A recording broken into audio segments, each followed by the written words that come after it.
Mia moglie mi ha detto gentilmente che sarebbe uscita dopo il lavoro stasera e probabilmente non sarebbe tornata fino a venerdì mattina. Ha parlato così velocemente e senza intoppi che ho sentito che non c'era nulla che potessi fare. Ha detto che mi amava ancora, ma i suoi occhi guardavano altrove. Questa è stata la mia prima esperienza con l'infedeltà in un matrimonio. Avevo sentito parlare di tradimenti in film, libri, opere teatrali e da persone che raccontavano le proprie esperienze. Ha continuato a dire come fossi abbastanza forte da gestirlo, come fosse ingiusto che non avesse potuto divertirsi prima di sposarci e come le persone non siano fatte per essere fedeli. Ha affermato che la società è troppo rigida sull'amore e che era solo amore. Ha promesso che sarebbe stata più attenta a me se le avessi permesso di fare questo. Con un piccolo sospiro prima di rispondere è passata a più cliché, come il fatto che non avevo scelta, che poteva fare ciò che voleva con il suo corpo, che la vita è breve e che meritava di sperimentare cose diverse. Era interessata solo a esperienze fisiche. Non sto dicendo che mi mancasse qualcosa in alcun modo. Ho un'intelligenza nella media e sono finanziariamente sicuro. Per tua informazione, sono un ingegnere aerospaziale e ho fatto abbastanza bene per me stesso. Mia moglie non si lamentava di questo. Quando ha finito il suo discorso, ho sentito una ondata di rabbia dentro di me. Avrei potuto reagire violentemente come una bestia potente in cerca di vendetta, ma mi sono trattenuto. Ma sappiamo che quella storia finì in distruzione. No, Melville aveva un modello migliore da seguire per me, anche se il messaggio di quella storia era così poco chiaro. È stato oggetto di contemplazione per tutta la mia vita. Il significato del suo strano personaggio centrale è diventato improvvisamente chiaro per me quando mia moglie mi ha chiesto di baciarla prima di andare. Mentalmente la ringraziai, insieme a Melville, per la lezione di Bartleby. Tutti hanno assistito a cose stupefacenti. Ci saranno sempre momenti nella vita in cui le cose sono così strane che non puoi fare a meno di ridere. Sei in uno stato di shock tale che senti il bisogno di parlare e sei ansioso di farlo, ma il tuo cervello sta elaborando tutto ciò che hai visto così rapidamente che non trova le parole. La mascella di mia moglie cadde, la sua bocca si aprì in modo grottesco. Il mio desiderio di iniziare una tirata morale con espressioni di amore devoto o minacce di violenta retribuzione ribolliva dentro di me. Ma in qualche modo, un semplice preferirei di no fu sufficiente. Spesso le persone hanno un potere che è sottovalutato e raramente considerato una forza. È il dono dell'autocontrollo. C'è forza nel controllo. Preferirei di no era il mio controllo sulla situazione. Naturalmente, dopo aver esercitato quel controllo, fui trattato con una nuova tirata su come non rispettassi i suoi bisogni, sulla mia immatura risentimento su questo e quello, concludendo dicendo: dovrai accettare la mia decisione o fare a meno di me? Preferirei di no. Notai una crepa nella sua armatura. Iniziò a vacillare leggermente, cercando di sembrare determinata. Non la minacciai, non la supplicai, non piansi né mi arrabbiai. Invece iniziò a negoziare. Promise che non sarebbe rimasta fuori tutta la notte al suo primo appuntamento.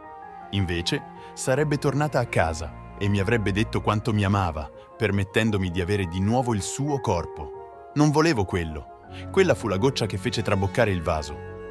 Mia moglie passò dall'essere una partner gentile ad agire come un avvocato. Ebbe tante difficoltà a superare l'esame di Stato quanto me. Sono abbastanza sicuro che non ricordasse molto delle sue lezioni di diritto l'anno prima che ci sposassimo. All'epoca, tutta la classe stava scrivendo accordi prematrimoniali per uso personale. Lei lo prese molto seriamente e il contratto fu debitamente firmato, notarizzato e pienamente applicabile.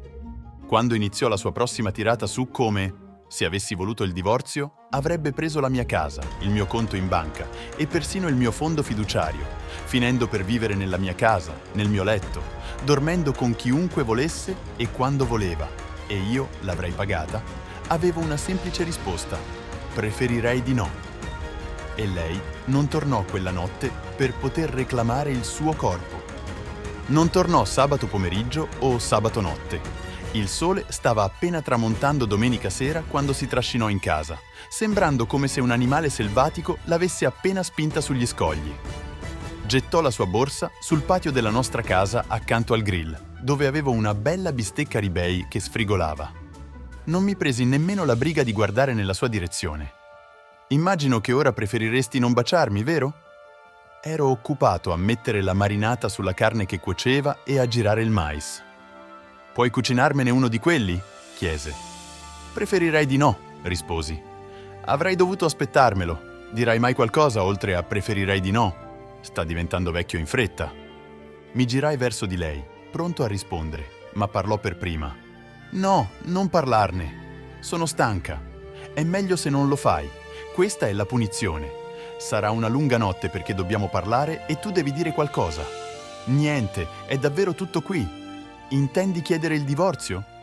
2 anni di appuntamenti al college, 3 anni mentre ero alla scuola di legge e 2 anni dopo, 5 anni di matrimonio e 7 anni insieme.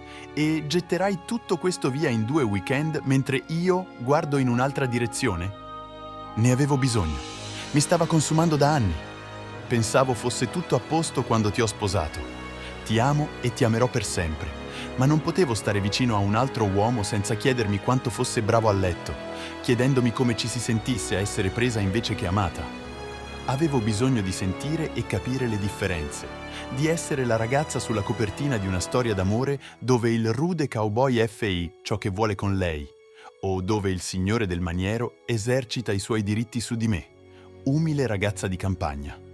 Mi dispiace, ma non potevo trattenermi. Sei un marito meraviglioso e un amante meraviglioso, ma avrei dovuto vedere, avrei dovuto provare a uscire con altri uomini. Oh tesoro, mi dispiace così tanto. Per favore non restare lì in silenzio, di qualcosa.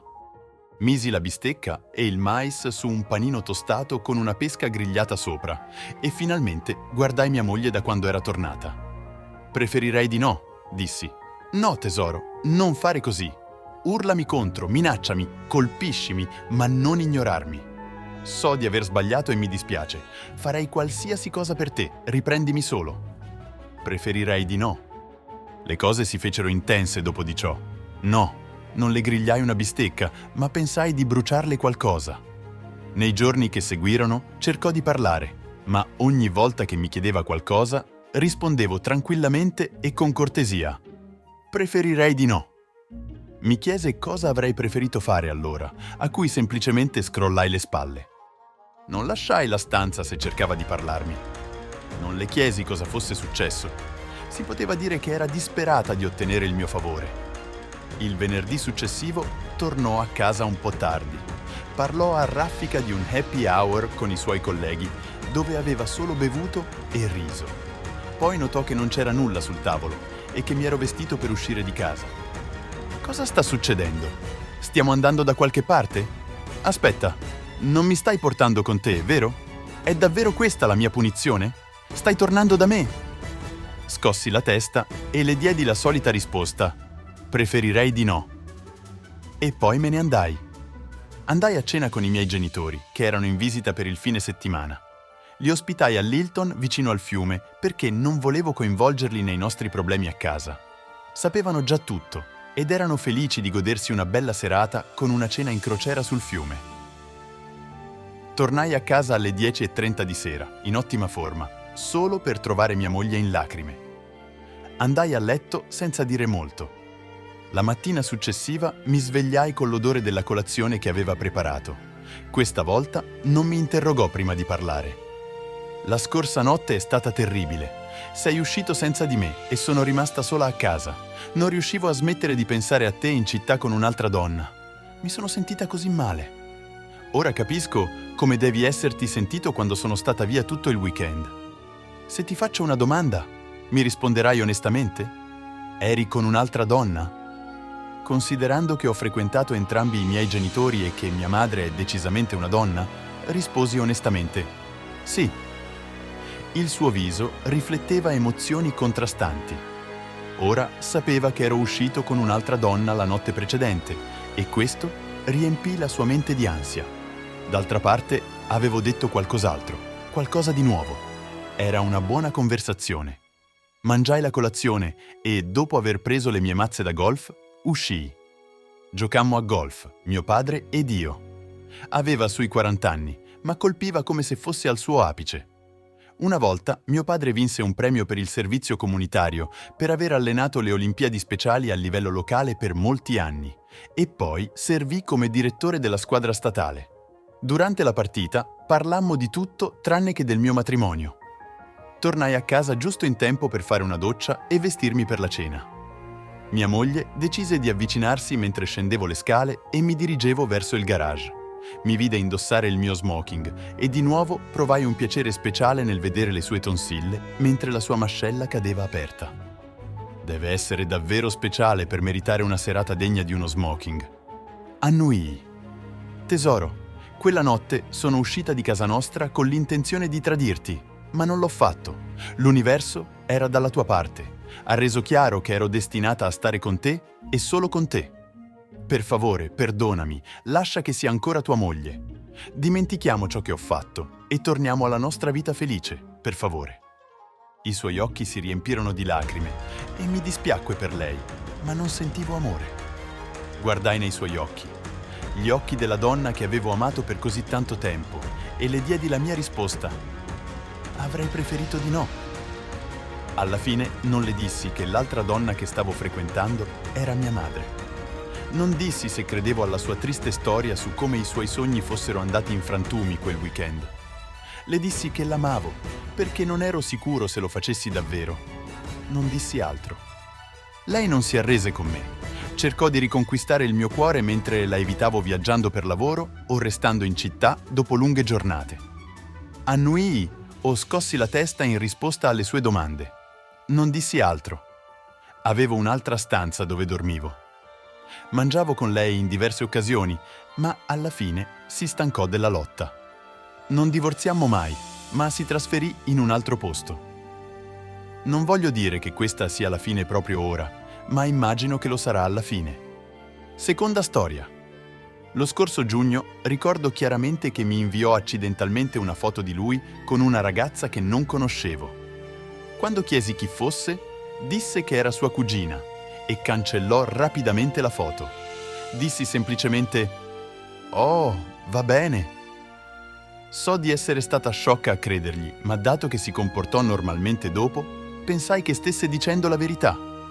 Poi, la notte del 26 settembre alle 12:07, mi inviò un messaggio dicendo che non pensava che dovessi più parlargli. Onestamente, non sapevo come sentirmi.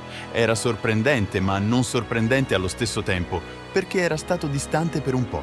Risposi semplicemente: «Oh, va bene». A quel punto avevo già iniziato a perdere sentimenti per lui. Bloccò il mio account TikTok subito dopo. Ecco la parte scioccante.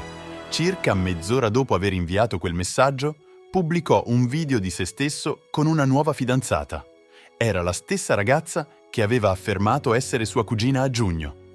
Scoprii attraverso un altro account che era la stessa foto che aveva inviato accidentalmente prima. Non aveva mai pubblicato nulla del genere quando stavamo insieme. Ciò significa che dovevano aver parlato sin dallo scorso giugno senza che io lo sapessi. Mentre io arrossivo e mi sentivo felice per i suoi dolci messaggi, probabilmente diceva le stesse cose a lei. Anche se eravamo in una relazione a distanza, non avrei mai pensato che mi avrebbe tradito. Cosa ho fatto per meritare questo? Perché sono stata così ingenua da pensare che non avrebbe guardato altre ragazze? Eravamo in una relazione a distanza e non ci vedevamo dall'anno scorso. In questo momento sto cercando di convincermi che merito di meglio e che i miei sentimenti per lui erano solo una cotta, non vero amore. Mi ha fatto sentire amata, ma c'era un divario tra di noi. Ho un diploma, mentre lui ha solo finito il liceo. Non sto prendendo in giro chi non ha un'istruzione superiore. È solo che lui sembra fuori dalla mia portata. Spero che qualcuno capisca questo. E voi, come avreste reagito di fronte a una situazione del genere? Fatecelo sapere nei commenti qui sotto. Se vi è piaciuto il video, mettete un like e non dimenticate di iscrivervi al canale per non perdere le prossime storie emozionanti.